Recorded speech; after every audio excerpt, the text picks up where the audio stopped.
Voting ਹੋ ਰਹੀ ਹੈ।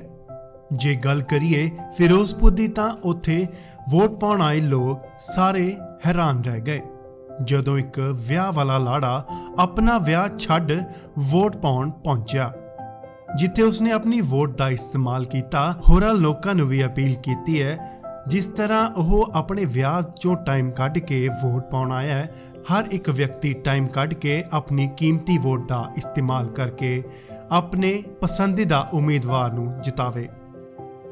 ਸਮਝਦਾ ਕਿ ਵੋਟ ਪਾਣਾ ਬਹੁਤ ਜ਼ਰੂਰੀ ਹੈ ਤੇ ਮੈਂ ਆਪਣਾ ਵਿਆਹ ਤੋਂ 10 ਮਿੰਟ ਕੱਢ ਕੇ ਮੈਂ ਸੋਚਿਆ ਪਹਿਲਾਂ ਵੋਟ ਪਾਵਾਂ ਤੇ ਬਾਕੀ ਸਾਰੀ ਜਨਤਾ ਨੂੰ ਬੇਨਤੀ ਕਰਦਾ ਕਿ ਪਹਿਲਾਂ ਆਪਣਾ ਜ਼ਰੂਰੀ ਕੰਮ ਛੱਡ ਕੇ ਵੋਟ ਪਾਓ।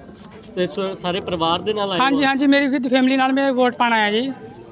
ਕੀ ਨਾਮ ਕੀ ਤੁਹਾਡਾ? ਮੇਰਾ ਨਾਮ ਸੁਰਿੰਦਰ ਕੁਮਾਰ ਹੈ ਜੀ। ਸੁਰਿੰਦਰ ਕੁਮਾਰ। ਫਿਰੋਜ਼ਪੁਰ ਤੋਂ ਪਰਮਜੀਤ ਪੰਮਾ, ਇੰਡੋਜ਼ ਟੀਵੀ, ਆਸਟ੍ਰੇਲੀਆ।